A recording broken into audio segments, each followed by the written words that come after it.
Assalamualaikum dan salam sejahtera. Ini agenda awani menjelang Malaysia memilih.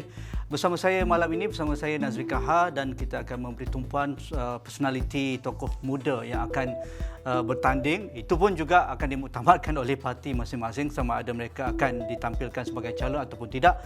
Tetapi sekurang-kurangnya mereka ada nama, mereka ada kedudukan dan jawatan. Dan pada malam ini saya bersama yang berbahagia Datuk Dr. Ashraf Wajdi, Ketua Pemuda UMNO. Begitu berwarna-warni latar belakang politik beliau, pernah bertanding di Parlimen Tumpat pada pilihan raya 13 dan pilihan raya ke-14 beliau tukar ke Parlimen Pasir Putih, kalah lebih 1,000 lebih undi, dan ramai menjangkakan ketika itu Dr. Ashraf akan mewakili UMNO Barisan Nasional, kerana selama ini Pasir Putih diwakilkan daripada Parti PAS, tapi nampaknya kecundang juga. Dan pilihan raya umum ke-15 kali ini masih berteka-teki adakah masih memberi tumpuan kursi-kursi parlimen di Kelantan, kerana itu tempat tumpah darah beliau dan juga keluarga beliau besar di Kelantan. Tetapi ada ura-ura dalam sebulan dua ini media masa menukilkan beliau akan bergerak ke negeri Perak. Tak tahulah itu adalah final ataupun belum. Jadi saya tampilkan Datuk Dr. Ashraf Wajdi. Terima kasih Datuk atas masa yang diberikan walaupun sibuk dengan program parti dan sebagainya. Jadi dah confirm ke di mana akan bertanding? Soalan pertama saya. Soalan cuba mas yang tak ada siapa pun boleh menjawab dengan tuntas. Kerana kita ni orang parti. Kita akan sentiasa bergantung kepada keputusan muktamad oleh kepimpinan parti lah. Tapi yang penting dalam senarai parti lah nampaknya. InsyaAllah. Saya rasa takkanlah Ketua Pergerakan Pemuda UMNO Malaysia dipinggirkan. Tetapi apa-apa pun saya bersedia. Kalau dikatakan saya tidak bertanding pun, bagi saya mungkin ada hikmah dan saya harus menggerakkan jentera pemuda seperti mana saya gerakkan dalam siri-siri PRK dan juga PRN. Yang penting parti kena menang. Soal individu itu nombor dua. Tetapi pada kami dan juga rakan-rakan media, kita ingin lebih ramai calon-calon muda dan segar berada di parlimen, kerana inilah masa depan negara, tidak kira parti sekalipun. Jadi apa pandangan Dok tentang perlunya setiap parti, terutamanya UMNO Barisan Nasional, menampilkan lebih muka-muka segar, muka-muka yang lebih latar belakang yang berkeyakinan dan juga di kalangan wanita gitu?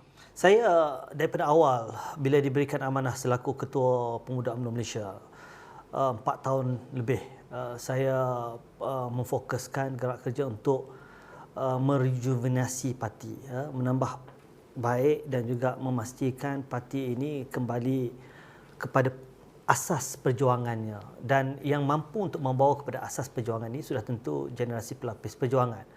Kalau parti ini dipalitkan dengan pelbagai persepsi seperti salah guna kuasa, persepsi rasuah, persepsi penyelewengan, UMNO Barisan Nasional bukannya sempurna, kita adalah manusia biasa.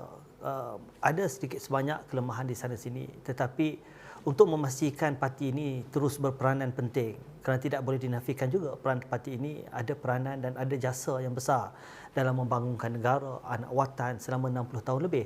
Jadi parti ini mesti kembali berada pada landasan perjuangan. Siapa yang akan membawanya kalau bukan generasi pelapis? Sebab itu saya konsisten.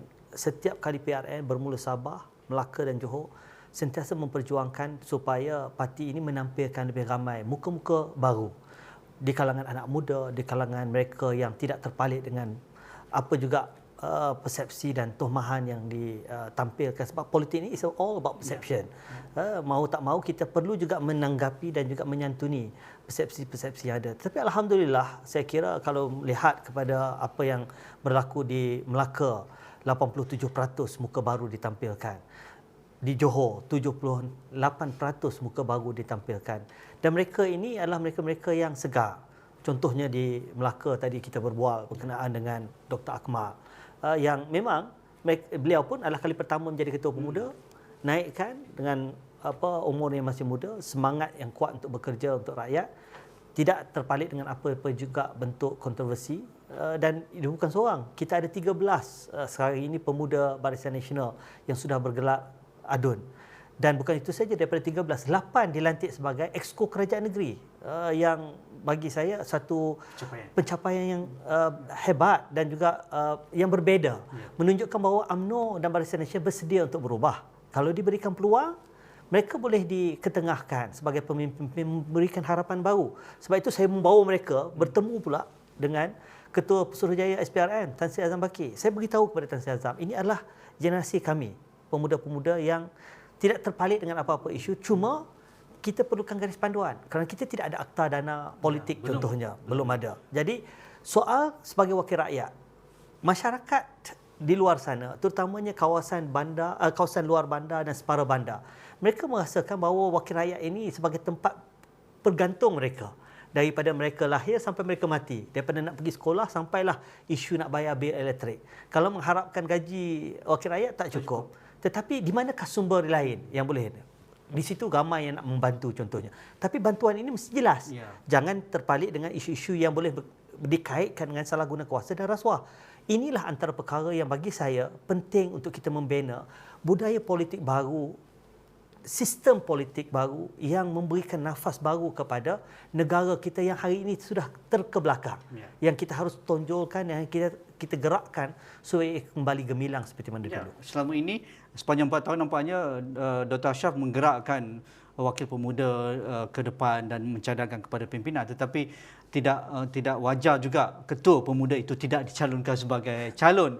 Lebih malang lagi jika tidak tersenarai di kawasan-kawasan yang boleh menang. Jadi mengapa crucial ataupun kritikal untuk perayu ke-15 ini Dr. Ashraf secara peribadinya perlu berada di parlimen? Saudara Nazri, nawaitu saya bila meninggalkan dunia kewangan Islam dulu, dunia perbankan, dunia kemewahan, menyertai politik. Niat saya satu saja. Saya selalu berdoa kepada Allah, kalau ini adalah jalan yang terbaik untuk aku bermanfaat, memberikan sumbangan bakti kepada agama, bangsa dan juga rakyat, maka permudahkan. Bagi saya mudah saja dalam hidup saya ini. Semuanya ditentukan oleh Allah. Jadi bagi saya tak ada masalah. Kalau misalnya ditakdirkan saya tidak bertanding sekalipun, saya sudah melaksanakan tanggungjawab saya, melahirkan pemimpin-pemimpin pelapis, melahirkan anak muda di dalam parti, sedikit sebanyak sudah berjaya sedikit sebanyak, walaupun belum sempurna. Tetapi yang paling penting, UMNO perlu menang, Barisan Nasional perlu menang. Untuk apa? Sebagaimana manifesto, tema kami, kestabilan dan kemakmuran. Macam mana saya katakan tadi, yang pentingnya ialah kita memerlukan satu parti yang ada track record. Kita perlukan satu parti yang boleh memastikan kestabilan itu, tetapi dengan wajah yang baru. Sebab itulah, ini bukan soal Ashraf Wajdi. Ini soal Barisan Nasional. Barisan Nasional perlu berani menampilkan calon-calon yang segar, yang berwajah baru, yang mampu memberikan tawaran kepada rakyat dengan suatu keyakinan bahawa kita ada track record membangunkan negara dulu, tetapi rakyat juga mahukan nafas baru diberikan peluang. Dan peluang inilah yang harus digarap supaya akhirnya mereka bukan masuk politik untuk memperkayakan diri, keluarga dan suku sakat.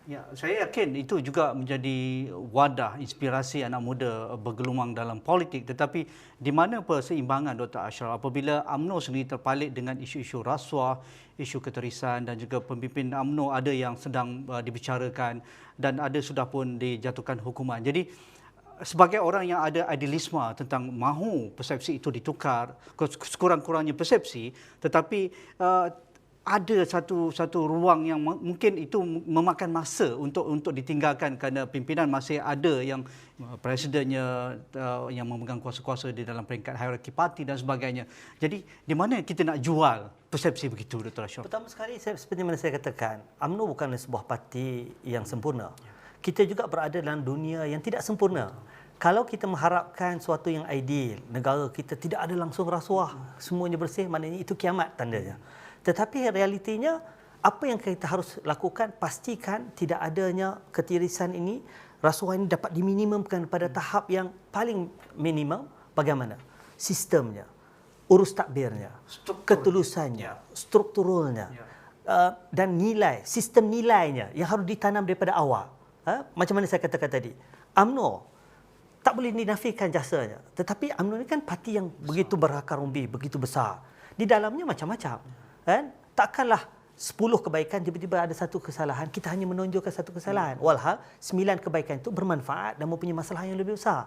Sebab itu dalam Islam pun bila kita membicarakan soal masalah dan juga manfaat dan juga mudarat, kita sentiasa kena ada perimbangan. Tidak semuanya berada dalam keadaan yang sempurna dan realitinya semuanya nampak cantik. Jadi macam mana kita pastikan masalah itu lebih besar daripada kemudaratan yang kita harus kurangkan. Dalam konteks ini bagi saya, Contohnya, apa agenda reformasi ataupun agenda penambahbaikan, agenda pembaikan yang harus kita lakukan? Contohnya, peranan peguam negara dan pendakwa raya harus dipisahkan. Kenapa perlu dipisahkan? Supaya tidak adanya campur tangan politik di dalam benteng asas dalam sistem perundangan dan kedaulatan undang-undang. Peguam negara boleh kekal sebagai penasihat utama kepada kerajaan. Kalau nak lantik orang yang ada kecenderungan politik pun tak ada masalah. Tak ada masalah. Tetapi kuasa pendakwaan itu mesti bebas. Tidak ada campur tangan politik. Justru tidak ada sebarang bentuk pendakwaan-pendakwaan yang dikaitkan dengan politik. Dan yang paling besar sekali kesan kepada negara 4 tahun lebih ini adalah apabila berlakunya vindiktif punya politik dendam dan benci. Musuh mesti ditangkap, musuh mesti dihadapkan ke mahkamah, musuh mesti didakwa, musuh mesti dilondehkan keaiban dia. Akhirnya berlakulah lompat melompat. Itu punca ketidakstabilan, kan? Sebab itu perkara ini mesti dihentikan. Kalau Barisan Nasional menang, jangan sesekali politik dendam ini terus berakar umbi. Kita kena letakkan titik noktahnya. Peguam negara, pendakwaan mesti dipisahkan. Lantik pendakwa raya yang kalau kita cakap soal dulu, pembangkang waktu itu PH sebelum mereka menang, mereka mengatakan bahawa perlantikan peguam negara mesti dibawa ke parlimen. Tapi bila mereka menang, mereka tak bawa ke parlimen. Mereka lantik kepada orang yang mempunyai kedudukannya yang rapat dengan mereka. Akhirnya backfire, kan?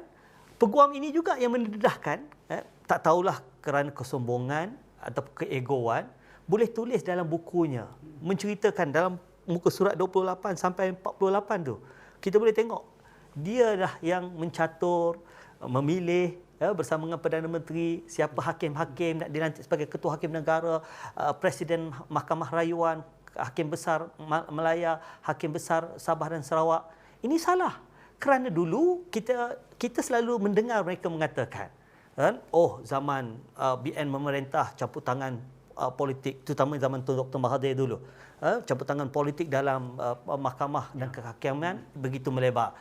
Tetapi bila Paklah Tun Abdullah Badawi zaman dia melakukan reformasi institusi, memperkenalkan Akta Perlantikan Suruhanjaya Kehakiman 2009, yang mana setiap pelantikan hakim tidak boleh dah melalui proses seperti mana dulu. Perdana Menteri menasihati Agong. Perdana Menteri menasihati Agong. Mana Perdana Menteri ada kuasa politik. Dia boleh melantik siapa yang dia rasa mempunyai hubungan yang akrab dengan dia. Hakim-hakim ni pula bila dia dilantik, sudah tentu dia akan ada keterjalinan dan sebagainya.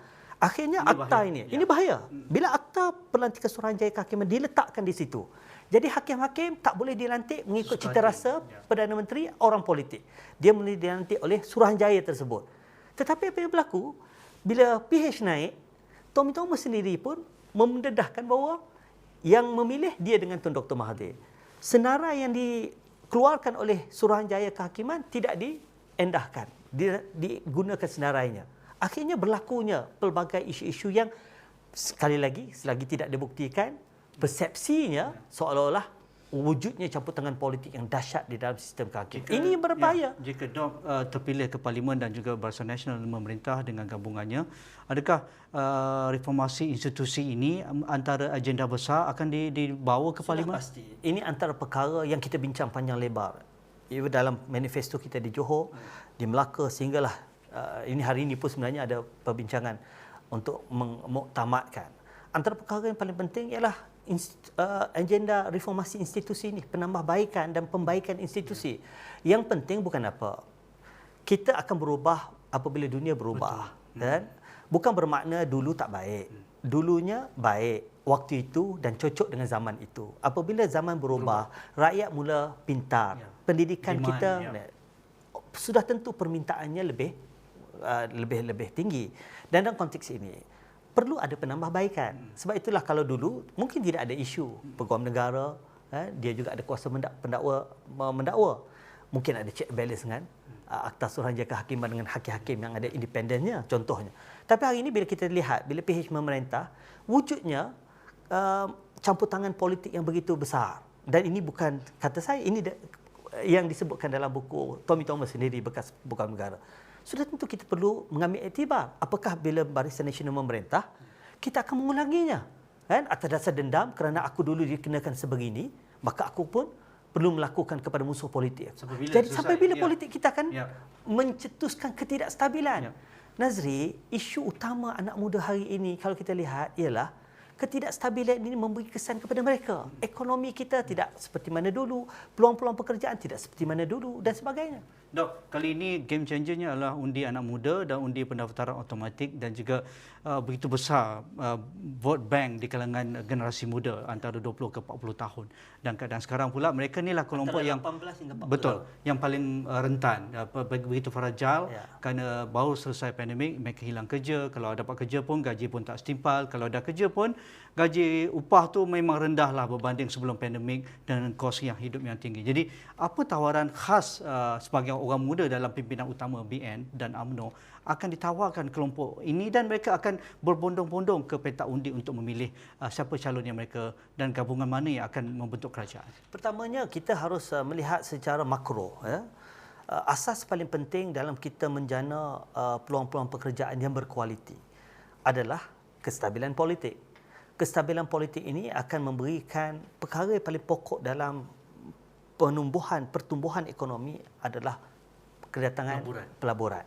Pelaburan ini dia bergantung kepada dua prinsip penting. Itu kepercayaan dan keyakinan, trust and confidence. Kalau kepercayaan dan keyakinan itu ada, mereka akan melabur di sini.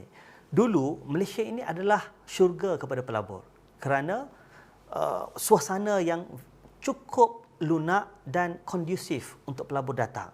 Tetapi semenjak ini, akibat daripada pertukaran kerajaan dan ketidakstabilan politik yang berterusan, dia menimbulkan rasa tidak yakin dan tidak percaya. Mereka mengambil sikap wait and see. Ya. Kan? Sebab itu bagi kita, asasnya kestabilan. Baru datang kemakmuran. Adakah itu satu norma baru selepas ini?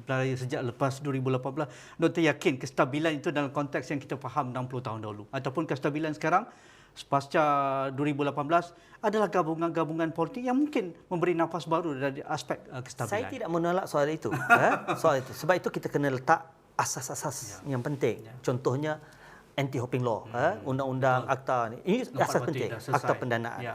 Ini semua asas penting supaya semua kalau kita tengok balik segala kebobrokan yang berlaku ketidakstabilan berbunca daripada politik dendam dan benci yang ditanam dan digarap menggunakan institusi-institusi yang ada.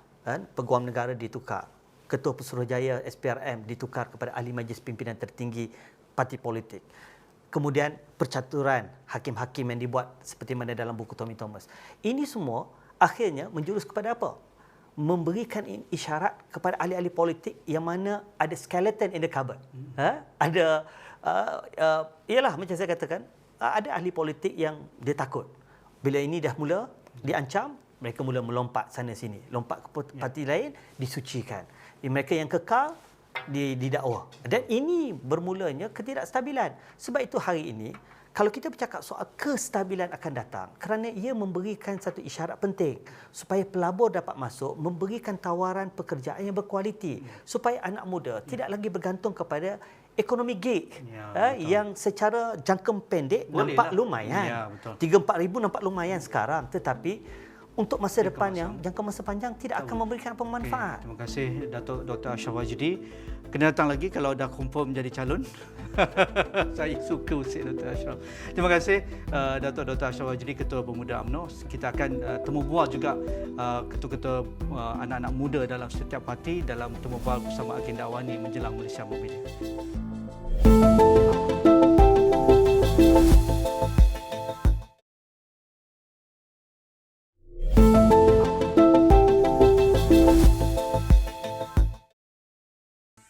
Kita kembali dalam agenda awani menjelang Malaysia memilih dan pada malam ini memang kita memberi tumpuan kepada calon-calon muda dan dari kalangan pimpinan sayap muda setiap parti. Dan pada kali ini, waktu ini saya bersama dengan Wan Ahmad Faisal Wan Ahmad, Ketua Armada Parti Peribumi Bersatu Malaysia ataupun Bersatu. Jadi Saudara Wan, dah ada kawasan untuk bertanding? InsyaAllah ada. Jadi, kerana nak tahu kawasan Battle Royal tu, kalau tak, kita nak tanya soalan-soalan besar ni kan. Okey, sebenarnya Saudara Wan, apa game changer untuk saudara secara peribadi dan juga Bersatu dan PN secara umumnya dalam memasuki gelanggang Pilihan Raya Umum ke-15? Ya, bismillahirrahmanirrahim. Assalamualaikum warahmatullahi wabarakatuh kepada semua yang menonton di luar sana dan juga Tuan Nazri. Saya fikir antara keutamaan kami di sebelah Bersatu dan Perikatan Nasional ialah PR15 ini adalah pentas di mana kita ingin meneruskan agenda pemulihan negara untuk rakyat.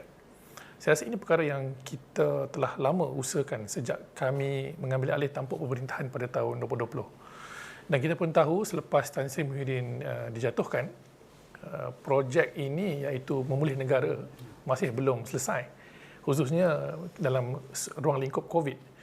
Dan kita walaupun bukan jadi Perdana Menteri, kita ada menteri-menteri yang terlibat dalam pengumpulan dasar dan bajet baru-baru ini. Dan saya nampak Menteri-Menteri Perikatan Nasional amat fokus kepada tanggungjawab masing-masing. Kita tidak mempolitikkan hal-hal yang boleh dipolitikkan dari segi dasar dan pemulihan negara. Dan saya rasa ini yang kita ingin tawarkan semula kepada rakyat dan pengundi pertama kali. Ya, adakah Saudara Wan yakin rakyat akan buy in dengan agenda ini? Kerana latar belakang ketika Tan Sri Muhyiddin menjadi Perdana Menteri juga ketika COVID amat terpalit dengan kerajaan ketika itu dan juga rakyat. Dan setahun selepas itu dikatakan kerajaan ini dengan lebih terbuka dengan serangan-serangan seperti kerajaan gagal. Dan begitu juga PN pun muncul selepas berlakunya langkah Sheraton. Adakah dengan waktu yang begitu pantas tetapi lanskap politik yang begitu berubah dengan cepat, tetapi adakah saudara yakin ini satu naratif yang boleh dijual kepada rakyat? Saya yakin isu langkah Sheraton ini sudah basi bagi saya. Ya, rakyat sudah move on daripada peristiwa itu dan rakyat pun faham kenapa perkara itu berlaku. Dan kita pun menolaklah label pintu belakang dan sebagainya kerana ianya transisi kepimpinan itu berlaku mengikut lunas perlembagaan, bukan? Yang mana peranan yang di-Pertuan Agong, ada peranan ahli parlimen semua yang terbabit dalam memberikan sokongan kepada Tan Sri Muhyiddin Yassin selaku Perdana Menteri yang baru. Semua itu dibuat mengikut lunas demokrasi negara. Jadi kita kena faham bahawasanya rakyat dah rasa semua jenis kerajaan, Barisan Nasional, Pakatan Harapan dan Perikatan Nasional. Dan mereka boleh menilai, khususnya pengundi-pengundi lama lah, kerajaan mana yang mampu memberi tawaran yang terbaik untuk kebajikan rakyat dan masa depan negara. Saya fikir kita perlu tekankan bahawasanya rakyat juga menilai kegagalan kerajaan Pakatan Harapan. Malah Tuan Mahathir sendiri memberi hujah yang sama baru-baru ini bila dia kata beliau ingin bergabung dengan siapa, Pakatan Harapan ataupun Perikatan Nasional, beliau memilih Perikatan Nasional. Atas alasan beliau katakan orang Melayu menolak Pakatan Harapan. Sentimen itu sebenarnya masih wujud dalam masyarakat Melayu. Nah, ini saya yakin kenapa Perikatan Nasional mampu menawan hati orang-orang Melayu yang tidak mahu kleptokrasi dan rasuah daripada Barisan Nasional dan juga masalah-masalah yang melibatkan ideologi yang agak ekstrim daripada Pakatan Harapan. Nah, saya rasa inilah kelebihan Perikatan Nasional. Parti yang berada di tengah-tengah, wasatiyah lah kalau dikatakan. Ya, Faisal, sedangkan kita tahu Bersatu itu datang daripada gabungan Pakatan Harapan sebelum ini. Adakah ia juga akan mengherot sokongan kerana apabila Bersatu hanya menumpukan kepada kelompok pengundi Melayu di kawasan-kawasan Parlimen Melayu dan juga Dewan Undangan yang ada majoriti lebih daripada 60% Melayu, adakah itu sudah cukup untuk merasakan ini satu gelanggang yang sepatut diuji oleh Bersatu berbanding mereka berada dengan kelompok Pakatan Harapan pada 2018? Sudah itu tidak. Kita Bersatu sedar tentang ini. Untuk meminta negara, kita tidak boleh menjadi parti Melayu tunggal. Kita bersama dalam Perikatan Nasional, gabungan pelbagai parti-parti yang mempunyai pelbagai citra. Kita ada gerakan, kita ada daripada STAR dan SAPP di Sabah. Dan jangan lupa, Bersatu adalah satu parti yang mempunyai sayap bersekutu. Kami ada 30,000 ahli-ahli di kepimpinan kami daripada golongan bukan Melayu yang memilih Bersatu sebagai wadah perjuangan politik mereka di semua negara kecuali Sarawak. Jadi ini satu perkembangan yang positif yang kami akan tawarkan bersama dengan gerakan yang merupakan parti pelbagai kaum yang ada dalam Perikatan Nasional dan juga jangan lupa PAS pun ada, Dewan Himpunan Penyokong PAS daripada golongan bukan Melayu dan bukan Islam. Ini yang kami akan bersaing di kursi-kursi campuran bersama Pakatan Harapan dan Barisan Nasional. Jadi kami tak lari daripada medan perjuangan kursi campuran ni. We know that's one of the major seats yang kita kena tawan untuk membentuk kerajaan. Ya, bagi kawasan Melayu, apa kekuatan dan juga strategi? Mungkin tak akan ditaburkan dalam perbincangan ini bagaimana strategi nak menang, tetapi kita tahu di situlah bastionnya, di situlah heartlandnya untuk UMNO Barisan Nasional. Di situ juga kita tahu ada PAS, tetapi dah sebahagian daripada Gabungan Perikatan Nasional. Jadi nampak, dan kita tahu juga muncul satu gabungan baru iaitu GTA, Gerakan Tanah Air, yang dipelopori oleh Pejuang. Jadi nampaknya ada 3 kelompok besar Melayu yang akan bertanding sesama sendiri dalam kursi-kursi parlimen yang ada majoriti Melayu. Jadi dalam kemeriahan ini, di mana PN ataupun Bersatu akan muncul, ada kelainan yang akan ditawarkan? Saya fikir kami mempunyai kelebihan dari segi pengalaman di kalangan menteri-menteri dan pimpinan utama kami yang pernah berkhidmat dalam kerajaan sebelum ini, dan juga kekuatan akar umbi yang kami sama-sama garaplah dengan PAS dan Bersatu. Ini akan memberi satu kelebihan buat Perikatan Nasional dalam berdepan dengan 2 blok besar, PH dan BN, untuk menawan hati pengundi-pengundi Melayu. Dan kelebihan kami, saya fikir, adalah daripada jenis track record ataupun kerja-kerja kami dalam menentang rasuah.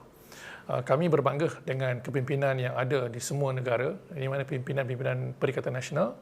Kami ketika mana ingin menjadi calon pun, kita ada buat aku janji dan akad sumpah wallahi wa billahi wa tallahi untuk menolak rasuah sebagai seorang wakil rakyat. Jadi ini satu komitmen yang besar yang parti lain tak buat. Saya tak dengar daripada Barisan Nasional langsung ketika PRN Melaka dan Johor, ya. Tapi PN buat, Perikatan Nasional buat. Jadi kami nampak inilah kelebihan kami untuk pengundi-pengundi Melayu. Kita mempertahankan kedaulatan agama Islam itu sendiri, juga kelebihan hak-hak orang Melayu dan Bumi Putra di Sabah dan Sarawak khususnya, dan juga pada masa yang sama kerajaan yang bersih dan berintegriti. Itulah kelebihan kami yang saya yakin ada. Kira-kira nak ikut track record, Saudara Faisal, Wang Faisal, kalau di PRN Melaka dan juga Johor itu mungkin tidak boleh dibandingkan dalam peringkat perikatan berada di pertarungan peringkat nasional, iaitu PRU ke-15 ini. Tetapi kalau kita lihat sejak itulah pertarungan yang agak direct antara Bersatu melalui PN dengan BN dan juga PH, dan kita tahu apa hasilnya. Di Melaka ada 2 kursi yang dimenangi oleh Perikatan Nasional. Di Johor nampaknya begitu banyak tumbang dan ada yang hilang wang pertaruhan, termasuk tokoh-tokoh besar Perikatan Nasional. Jadi adakah kebimbangan di peringkat Wang Faisal melihat bahawa akar umbi sebenarnya masih keliru apa yang ingin ditawarkan oleh PN? Saya tak nafikan ketika mana PRN Melaka dan Johor, Melaka lah khususnya, ya, itu medan eksperimen pertama kami lah di Semenanjung menggunakan Perikatan Nasional. Memang ada kelemahan jentera, integrasi antara PAS dan Bersatu. Tapi kita tetap buktikan kita berjaya menembus kubu kuat kedua-dua kerusi di Jasin dan juga di Tangga Batu. Ya, Sungai Gudang khususnya. Kita dapat undi askar. Itu kubu kuat sebenarnya. Menjagakan tu. Betul. Jadi saya yakin kita boleh yakinkan lebih ramai pengundi-pengundi tradisi UMNO untuk beralih arah. Selagi mana mereka tahu UMNO dipimpin oleh orang yang korup, yang didakwa di mahkamah, selagi itulah nasib orang Melayu takkan terbela. Sebab bila mereka bagi amanah pada pemimpin korup ni, dia khianat. Jadi saya yakin Perikatan Nasional dan Bersatu untuk PRU15 ini mampu memberi saingan sengit kepada Barisan Nasional. Apa pengajaran terbesar apabila postmortem PN apabila kalah teruk di Johor? Saya fikir itu perlu satu retrospeksi dari segi tawaran. Ya, saya fikir ketika di Johor, saya pun mengaku kelemahan kami ialah kami terlampau menumpukan isu yang boleh dikatakan sudah lali di kalangan orang Melayu. Isu 1MDB, isu Datuk Seri Najib Razak. Sebaliknya, kami yakin untuk PRU ke-15, kita akan tumpukan terus kepada apa yang kami boleh buat untuk rakyat. Rakyat dah fahamlah isu rasuah semua ni. Tak perlu ulang berkali-kali. Yang rakyat nak tahu, apa yang kami sebagai kerajaan akan datang, government in waiting, nak buat untuk kalian. Jadi ini yang saya rasa postmortem utama yang kami dapatlah selepas PRN di Johor. Jadi untuk tawaran Pilihan Raya Umum ke-15 dan Saudara Wang Faisal ini memang biasa dengan naratif anak muda, dan game changer ataupun pemboleh ubah utama Pilihan Raya Umum ke-15 adalah undi anak muda dan undi automatik dan juga undi 18. Dan kita tahu dengan 21 juta, sebahagian besarnya anak muda di bawah umur 40 tahun ke bawah. Jadi apa yang berlaku sekarang ini begitu terkesan dengan anak muda. Isu pekerjaan, isu kos hidup yang tinggi, isu kadar upah yang tidak banyak berubah, malah lebih teruk daripada sebelum pandemik, dan juga isu graduan menganggur dan sebagainya. Jadi spesifiknya kalau boleh bagi hint-hint sikitlah, Saudara Wang Faisal, mungkin manifesto belum diumumkan, yang akan menjentik motivasi mereka memilih Perikatan Nasional. Perikatan Nasional sinonim dengan naratif ataupun tema prihatin rakyat. No one is left behind. Itu kita buktikan sepanjang pemerintahan Tan Sri Muhyiddin sebagai Perdana Menteri di zaman paling sukar dalam negara kita, COVID. Tak ada siapa tertinggal daripada dapat bantuan daripada kerajaan. Dan saya yakin ini akan diulang dan diperkasakan untuk menjadi satu tawaran yang terbaik lah dalam PR15, di mana anak muda yang terkesan. Kita tahu, kita sedar rintihan mereka pekerjaan, pendidikan, perumahan, semua isu-isu asas ini, Perikatan Nasional ada jawapannya. InsyaAllah saya yakin minggu depan akan ada penjelasan tentang manifesto tersebut. Ya, nak membawanya pun satu hal, nak menceritakan naratifnya ataupun storytellingnya amat crucial pada ketika ini, dengan bukan hanya melalui media nasional seperti Israwani, tetapi juga melalui media sosial seperti TikTok, Instagram dan juga di Twitter. Tetapi dari sudut latar orang yang menjadi storyteller ini penting, kerana Saudara Wan Faisal dan juga majoriti yang berada dalam Perikatan Nasional merupakan orang yang berada di satu kelompok yang asal, iaitu Pakatan Harapan ketika dulu. Jadi mereka menganggap, alah, anda cakaplah, tetapi anda sendiri yang khianat, anda sendiri yang melompat. Jadi macam mana kami nak percaya? Jadi adakah itu masih membelenggu persepsi rakyat kepada tokoh-tokoh besar seperti Tan Sri Muhyiddin, Saudara Wan Faisal sendiri, Peja, kepada Azmin Ali dan rakan-rakan dalam Bersatu? Tidak, saya rasa seperti mana Tuan Sri Muhyiddin Yassin kata, nak label kami pengkhianat, silakan. Kita ada naratif kita untuk membalas hujah tersebut. Kita nafikan tuduhan tersebut kerana kita menyelamatkan negara daripada Pakatan Harapan dan kini daripada Barisan Nasional. Dari Pakatan Harapan ada banyak isu-isu yang melukai hati orang-orang Melayu khususnya. LTTE, Menteri Kewangan yang tidak peduli rakyat yang susah ketika Pakatan Harapan potong itu potong ini. Ya, dan ada banyak isu lain yang timbul. Seperti mana kita tahu, kes Tommy Thomas yang sudah dilaporkan kesiasatan diraja itu ataupun laporan yang dibuat itu. Jadi ini semua kita akan gunakan untuk menerang kepada rakyat mengapa Perikatan Nasional bukan pengkhianat. Kami adalah penyelamat negara. Jadi ini yang kita akan ulas semula dalam kempen kami, dan saya yakin pimpinan-pimpinan utama Perikatan Nasional orang-orang yang berpengaruh khususnya di kawasan Malay Heartlands, dan kami didukung oleh insya-Allah para ulama, para guru, para aktivis masyarakat. Kita akan terangkan satu persatu kepada masyarakat di bawah, di luar media sosial, di luar media arus perdana yang kita tahu didominasi oleh Barisan Nasional ketika ini, TV3 dan sebagainya, untuk kita benar-benar bawa hujah ini ke akar umbi, direct ke pintu masuk rumah pengundi-pengundi di kampung-kampung. Itulah tawaran kami dan strategi kami, insya-Allah. Bagi PN berkawan dengan PAS, adakah ini satu gabungan yang benar-benar ampuh untuk berhadapan dengan Pilihan Raya Umum ke-15, kerana kita tahu PAS memang ada akar umbi yang kukuh, parti akar umbi, tetapi imej PAS yang sentiasa menggunakan alasan ataupun hujah agama itu sedikit sebanyak memberi kekeliruan kepada masyarakat yang progresif, yang ingin memikirkan suatu benda yang lebih sesuai dengan masyarakat majmuk di negara kita. PAS mudah melabelkan orang itu kafir, orang itu tidak betul, komunis dan sebagainya. Sedangkan ini hanya merupakan pertentangan politik. Mengapa tidak kita angkat agenda tawaran, polisi, dasar, berbanding hanya melabel itu dan ini? Adakah itu satu beban pada Bersatu ataupun Bersatu paksa telan nak kena jadi kawan sekarang ni? Oh tidak, saya tak rasa itu satu beban langsung, kerana PAS sudah pun berubah. PAS ni antara parti yang cukup lama di tanah air kita, dia dah matang. Dia dah lalu pelbagai episod politik dalam negara, dan kita lihat kepimpinan utama PAS bukan di golongan ustaz sahaja. Lihat Menteri Besar Kedah, lihat Menteri Besar Terengganu, dan lihat menteri-menteri dan timbalan menteri yang ada di Peringkat Persekutuan yang diwakili oleh PAS dalam Perikatan Nasional. Mereka ni dah terbukti boleh buat kerja profesional. Jadi kita tak boleh dimomokkan dengan propaganda lama lapuk lah. Kononnya PAS ni macam kata pimpinan satu lagi, Parti Pak Lebay. Parti Pak Lebay ni bersih, tak ada rasuah. Di Kelantan, di Terengganu, di Kedah. Parti Pak Lebay inilah yang berjaya menaikkan semangat perjuangan orang Melayu semula dalam mempertahankan agama ketika mana ISET dibawa oleh Pakatan Harapan ketika itu. Jadi inilah saya yakin gabungan teknokrat, gabungan para ulama dalam kepimpinan PAS dan Bersatu dalam Perikatan Nasional, kita ada gabungan adunan yang cukup menarik, tawaran yang cukup menarik, yang seimbang bagi saya. Untuk dunia dan akhirat, orang Melayu ni kena ingat, dia walaupun susah dan macam mana sekalipun, agama tu tak boleh dikesampingkan. Jadi bila ada parti yang mempertahankan integriti syariah dan sebagainya, saya yakin itu tawaran yang unik lah untuk pengundi-pengundi Melayu khususnya. Adakah saudara Wan Faisal yakin PAS tidak akan meninggalkan Bersatu selepas PRU 15? Saya yakin, insyaAllah. Okey. Kita sedikit sebelum tutup perbincangan isu ekonomi. Kalau di UK pasal polisi dasar cukai yang tidak flip-flop dan juga yang begitu ambitious di bawah Truss menyebabkan beliau antara menjadi Perdana Menteri paling singkat di United Kingdom dan digantikan dengan Rishi Sunak pada ketika ini. Dan sekali lagi harapan dan juga bagaimana rakyat UK melihat Perdana Menteri ini begitu tinggi hal berkaitan dengan ekonomi. Begitu juga dengan Malaysia. Walaupun kita rasa kita dah teruklah dengan Perdana Menteri 3 orang dalam 4 tahun, tetapi kita rasa kita masih stabil dalam bergerak ke hadapan. Tetapi selepas keputusan 19 hari bulan pastinya isu ekonomi adalah isu yang paling mendasar. Jadi sebagai orang ada latar belakang ekonomi dan melihat isu polisi dan sebagainya, bagaimana tawaran ekonomi PN untuk bergerak ke hadapan berhadapan dengan recession dan sebagainya? Kami adalah sebuah gabungan yang mempertahankan rakyat. Rakyat dahulu dari segi pembangunan dan juga kebajikan. Dan kalau kita boleh tinjau semula bajet baru-baru ini, di mana cukai kepada golongan-golongan T20? Ya, yang terlampau kaya ni. Yes. Apa beza Tengku Zafrul dengan Liz Truss?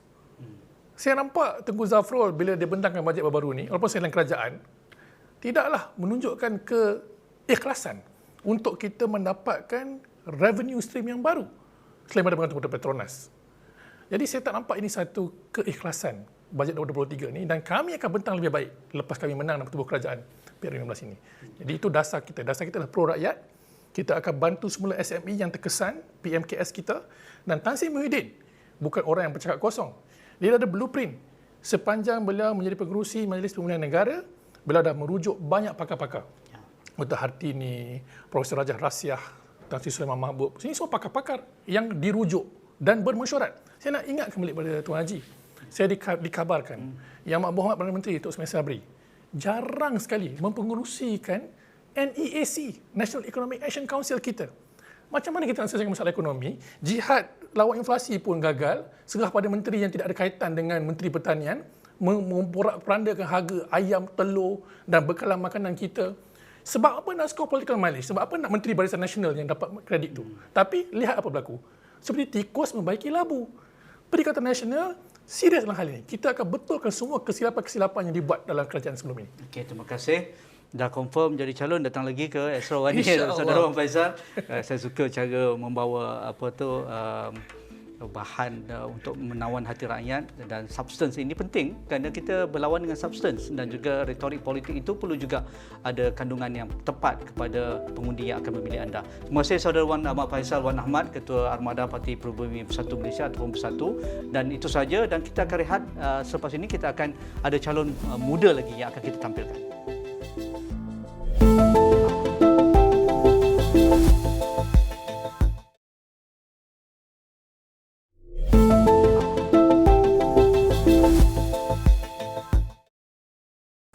Bertemu kembali dalam agenda awal ini menjelang Malaysia memilih, dan untuk sesi kali ini saya bersama dengan saudara Adam Adli Abdul Halim, Ketua Angkatan Muda Keadilan AMK. Adam, kalau kita imbas sedikit, latar belakang Adam ni begitu berwarna-warni. Sebagai aktivis mahasiswa, vokal, robust dan juga langgar je lah kan ketika diangkut ke Bukit Aman, pembicaraan yang panjang dengan banyak sekali kes apabila membawa mahasiswa berada di jalan raya satu ketika dahulu, tetapi apabila sudah memasuki parti siasah dan menang sebagai Ketua Angkatan Muda Keadilan pada Mei lalu, adakah dua realiti ini berbeza, dan juga cara pembawaan Adam lebih settle, lebih subtle berbanding ketika menjadi aktivis mahasiswa? Okey, terima kasih. Ya, dia dua dunia yang sebenarnya seiring tapi berbeza. Dia macam jalur atas jalan raya, double line atas jalan raya. Dia akan sentiasa bersama tapi dia tak akan bertemu. Pendekatan ni sentiasa berbeza. Tapi matlamatnya sama. Saya teringat macam Nik Umar cakap semalam pepatah Arab kan, semua jalan ke Mekah. Kita pernah ambil jalan yang lebih sesuai dengan zaman, kita juga sekarang ambil jalan yang sesuai dengan zaman. Sekarang kita berada dalam musim ataupun kita berada dalam keadaan di mana kita perlu perubahan dalam politik arus perdana, dan itu satu jalan yang sangat berbeza. You ada kebertanggungjawabpan yang dipanggil juga selalu diulang disiplin organisasi, menjaga nama baik bukan sahaja diri sendiri tapi seluruh parti. Jadi itu bukan satu perkara yang perlu orang kata kita tak boleh sewenang-wenangnya. Tapi tidak bermaksud kita lari daripada prinsip yang sama, jalannya sama, dan sebenarnya Parti Keadilan adalah parti jalan raya juga. Sebenarnya asalkan ditiup informasinya. asalkan ditiup semboyannya turun juga semua. Adakah kekok tak adaptasi dengan cara apatah lagi menguasai AMK, satu sayap yang penuh dengan sejarah pimpinan sejak didokong 1999 dahulu dan sekarang di bawah Adam Adli. Jadi kebetulan pula menang dalam saingan AMK dan berhadapan dengan Pelaraya Umum ke-15, satu pelaraya yang begitu krusial bagi Pakatan Harapan, apatah lagi keadilan selepas dinafikan dengan langkah Sheraton, walaupun rakyat sudah pun memberi mandat kepada Pakatan Harapan 2018. Adakah adaptasi itu cepat kerana tak banyak masa untuk honeymoon? Tak banyak masa. Tak ada masa pun honeymoon. Sebaik selepas pemilihan terus bekerja.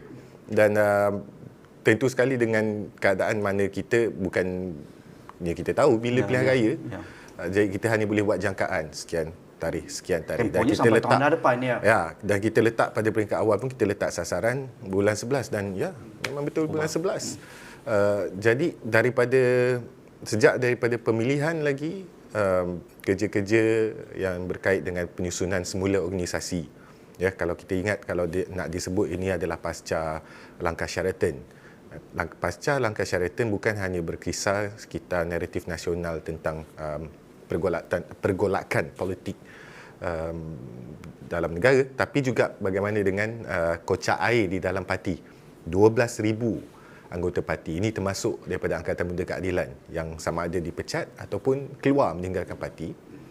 Jadi kena bayangkan banyak kawasan yang lumpuh perlu dihidupkan semula. Dipanggil pemilihan itu adalah salah satu cara untuk kita bangunkan semula kepimpinan terutama di peringkat-peringkat cabang, akar umbi dan juga peringkat nasional. Kalau kita ingat, kita kehilangan banyak naib presiden wanita, begitu juga timbalan presiden sendiri, dan itu satu situasi yang sangat merugikan. Kita masuk dalam pilihan raya negeri sebelum ini, misalnya di Johor dan di Melaka, dan dalam keadaan begitu. Sarawak, Sabah kita masuk dalam keadaan yang mana cacat jugalah, tempang.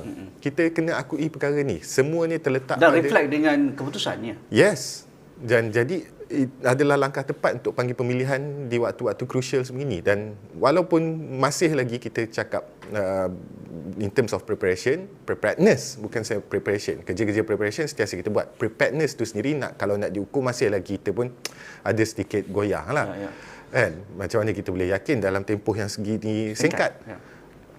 Tapi sekurang-kurangnya kita sudah pun memulakan kerja yang memang kita perlukan. Maksudnya langkah-langkah pemulihan tersebut, pemilihan semula, iaitu untuk pastikan ada kepimpinan yang lebih jelas, terutur dan berstruktur, boleh bagi koman masuk dalam pilihan raya dengan lebih bersedia, insya-Allah. Adakah kerana pengalaman Adam dengan tribulasi, dengan ujian yang besar ketika aktivis mahasiswa dan juga mengetuai menentang AUKU dan sampai ke tahap ingin didakwa di mahkamah dan juga akhirnya mahkamah membuat keputusan membebaskan Adam Adli. Jadi adakah itu sebenarnya menjadikan satu semangat walaupun dengan masa yang singkat mengetuai satu sayap yang tempang selepas 2 tahun langkah Sheraton dan berhadapan dengan pelaraya yang amat penting 2022 ini. Jadi adakah pengalaman itu menjadikan dia lebih laju ataupun dia lebih anda lebih hands on lah dengan pelbagai fikrah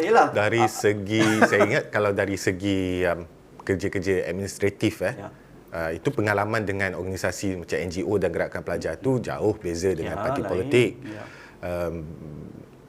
Tetapi kemelut keadaan bekerja dalam krisis, bekerja dalam situasi cemas, tekanan, itu sekurang-kurangnya dah dilatih lama, 10 tahun, ya, sentiasa berada dalam keadaan berjaga-jaga, perlu berhati-hati, perlu ambil langkah-langkah dan keputusan-keputusan yang kadang-kadang kurang popular. Jadi itu sudah pun kita latih, ya, dalam gerakan pelajar. Bukan setakat saya lah, tentu sekali ramai rakan-rakan lain. Kalau kita tengok dalam kepimpinan Angkatan Muda Keadilan sekarang pun, kebanyakannya bukannya datang daripada latar belakang politik 100%. Aktivis, Kebanyakan dia NGO, datang pada aktivis, gerakan mahasiswa. NGO, gerakan mahasiswa, profesional, kepimpinan pelajar. Jadi dia rencam itu. Dia rencamnya begitu, tapi sesuai.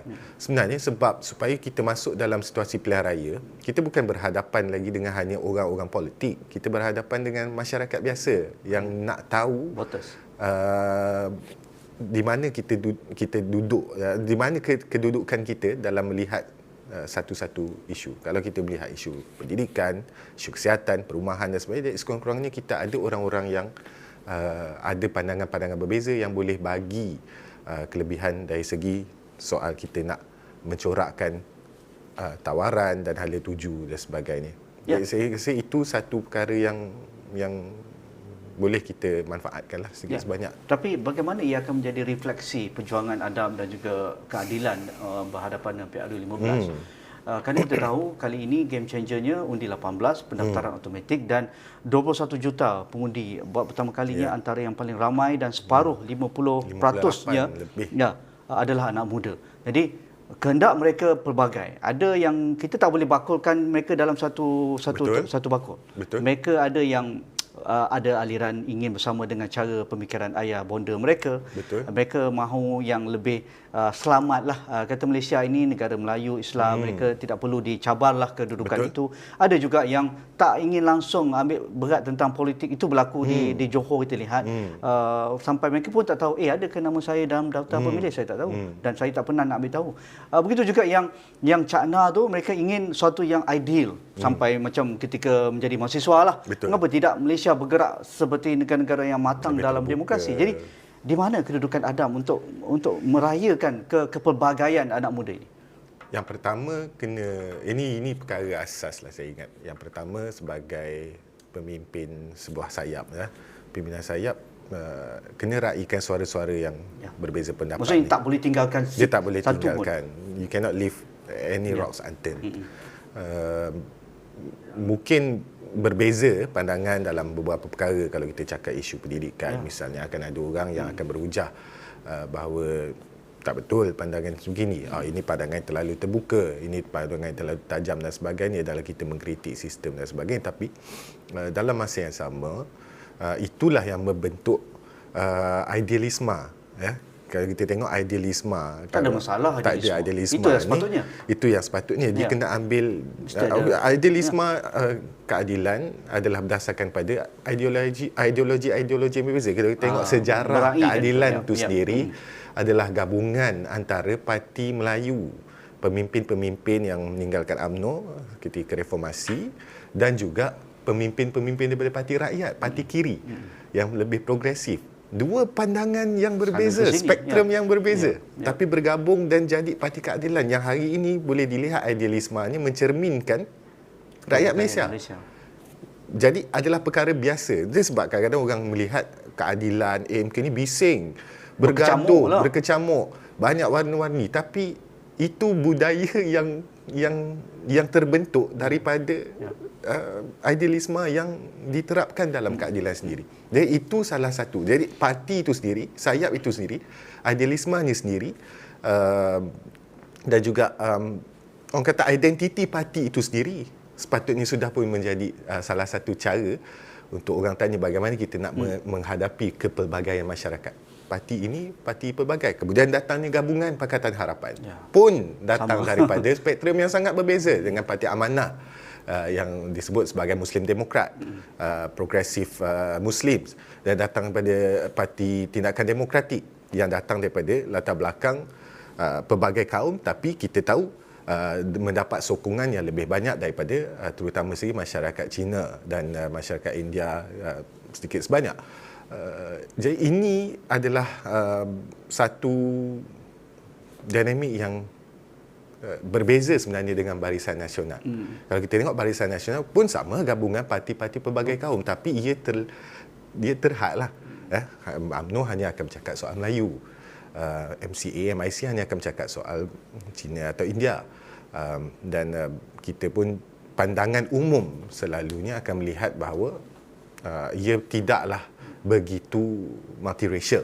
Sedang gabungan Pakatan Harapan itu lebih ke hadapan dalam soal-soal mengangkat suara-suara yang pelbagai ini. Dalam masa yang sama, tidak juga meninggalkan asas-asas yang dah diletakkan dalam perlembagaan. Saya rasa tidak pernah kita langgar mana-mana. Ya, bagi Adam, Melayu. strategi perencanaan untuk membawa keluar ramai anak muda, itu satu kerja yang bukan mudah.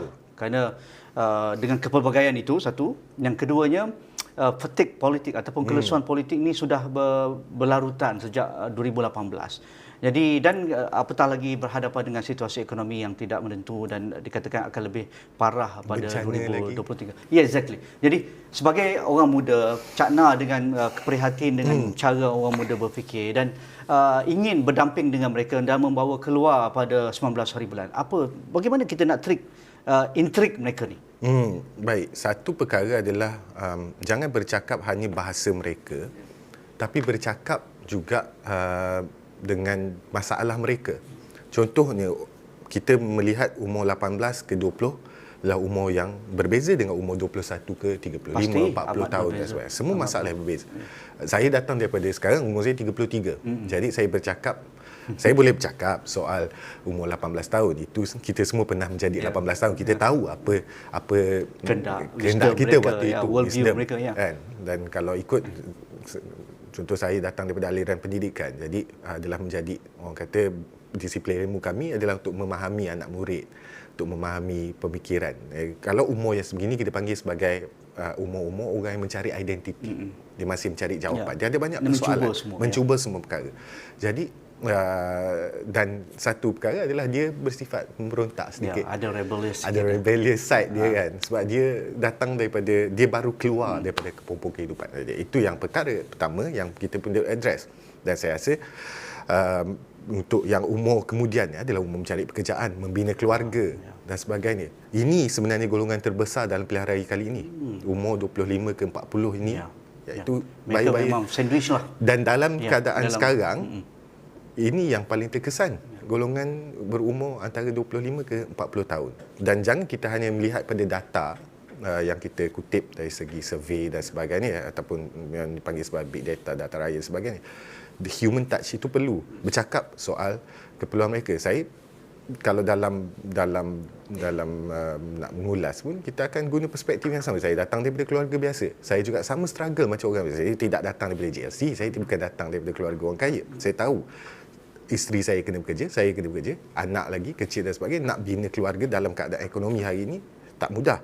Jadi, itu cabaran yang sama dihadapi oleh masyarakat lain, masyarakat muda pengundi lain. Dan untuk kita selesaikan masalah ini atau sekurang-kurangnya mencari sedikit jalan keluar untuk improve the situation, saya rasa you tak boleh tengok orang yang berbeza kehidupan. Carilah pemimpin yang tahu, sebab dia sendiri. Naratif itu jika disampaikan dengan betul, mereka akan faham, mereka akan garap dan mereka akan jadi pedoman apabila mereka memilih pemimpin pada 19 bulan.